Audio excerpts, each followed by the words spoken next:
Hi guys, and here I'll be finishing up this tutorial and I'm just noticing that I have some different shades that I need to add in, so I am doing that now. I've got a gray in my airbrush and I am, as you can see, staying back a little ways from the picture here, and I'm going in and I'm layering some of this dark gray, and then I'm building it up a little bit in in between the hairs and such.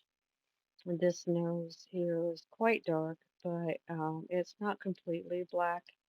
You can barely make out the nostrils, which are more definitely black. So I am filling that in and maybe just a little bit there so you can see.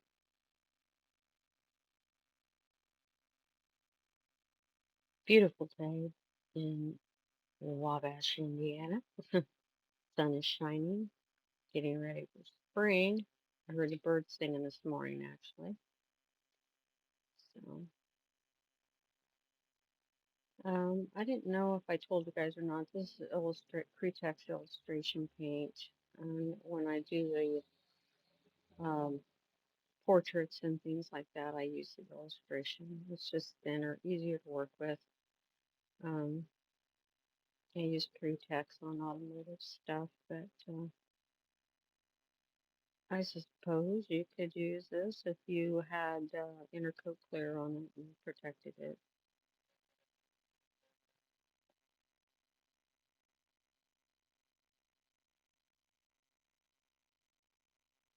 Here I'm going in and laying in that deep color that's like his gum line, where they have that dark lip. And then I'm going to be adding in some of the pinkish color of his tongue and his gums. And I'm trying to, anytime you want to mix the paint as close to the color of the photo that you're looking at, and you can pick that up by actually just blocking out the rest of the colors and using like a punch hole or something in a piece of paper and looking at the color underneath and then trying to mix your color to that extent, tone. And sometimes you can just achieve that by overlaying colors and mixing them while you're painting.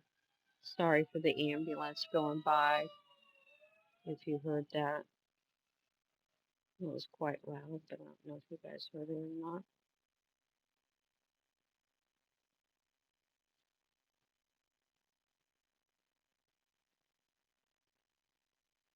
So, of course, after I finish this tutorial today, it doesn't mean that it's completely finished because I will go back in before I actually frame this and I will put in some little touches and make the background blurrier and stand out a little bit more. But you get the gist of how to look at it and go along with it. And of course, you make it your own, and it doesn't have to exactly be like the photo. I always like to change things up a little bit, but I know there's those that are like, no, you gotta make it as realistic as possible. But if it's your pet or your animal and you're wanting something just a little bit different on it, it's okay to do that. I think is would be your right as you're looking at it. I looks a little bit more stand out as an actual photo, but it was asked to do it like that, so I made it I made it stand out a little bit more than what the actual picture did, so that they would be able to enjoy that.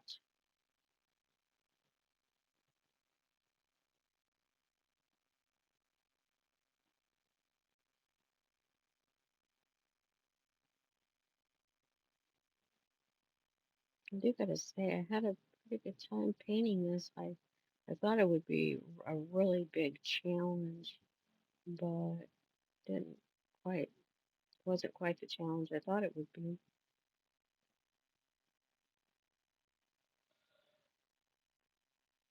Ooh, I don't know what to start on next. I was looking at a turtle, and then I was looking at a red bird, then I was looking at, uh, a portrait, female or male, just you challenge myself, and I don't know. I haven't decided yet what I want to paint next. Then I was also looking at like a skull pressing out of the metal. Um, I've done a lot of those automotive pieces, but I don't know that any of you would want that or not. But who knows? That would be a quick one for me. Um, I might just do that and then move on to something more challenging. That way, you guys will at least see how it's done. Sure, you automotive painters might like to do it. It's something that was done way back when, and then it kind of didn't see it so much anymore.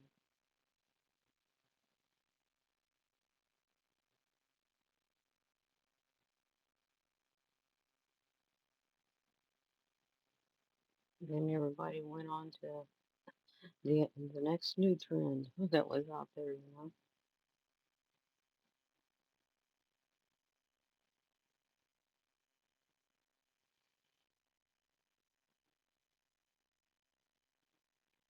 think I got the shadowing on that one side a little bit too dark, so probably come in and erase some of that out.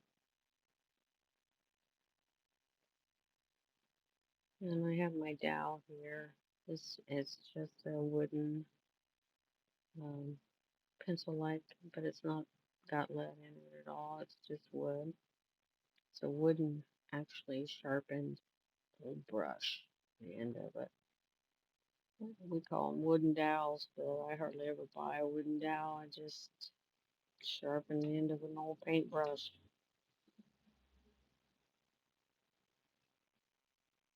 Here I'm laying in that gum line.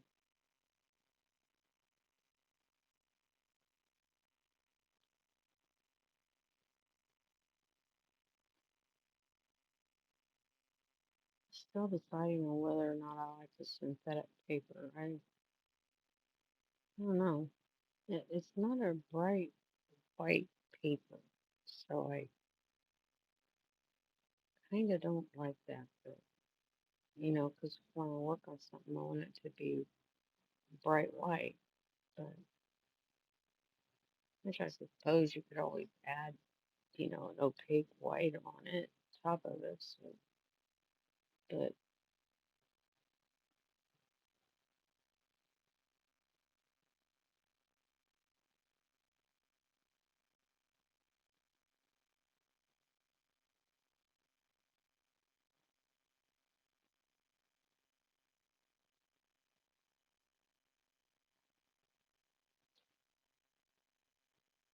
just adding a few little specks in there on the tongue. And I'll probably spray over those a little bit so they don't look so bam in your face. But our tongue always has little drops of water and glistening places on it.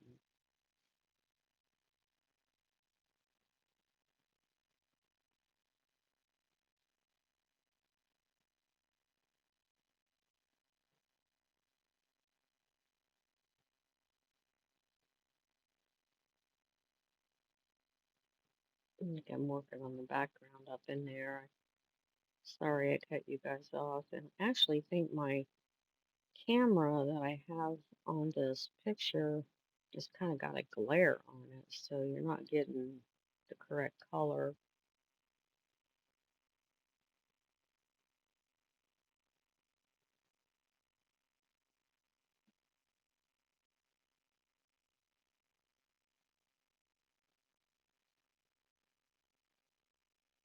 I sprayed a little bit more blue on that side, and I will be coming in and probably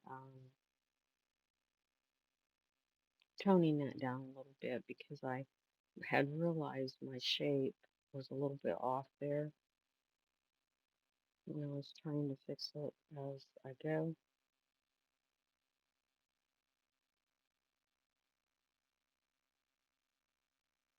It's kind of a little bit of a grayish blue, I should say, but as he's running, his hair is flopping up in the air. Oh, I need a cup of coffee. I am so ready for spring. It's not a time yet, but I'm just so ready. I need to move someplace warm. I say that all the time, but I never do it.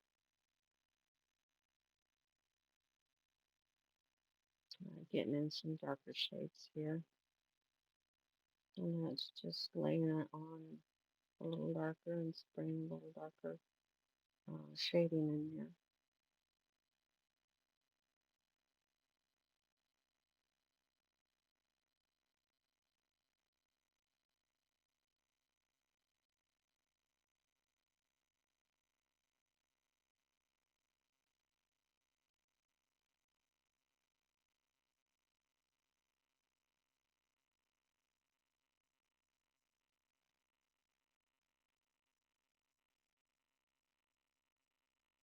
You, okay, kind of got trip tight. I don't know why I grabbed this old Neo.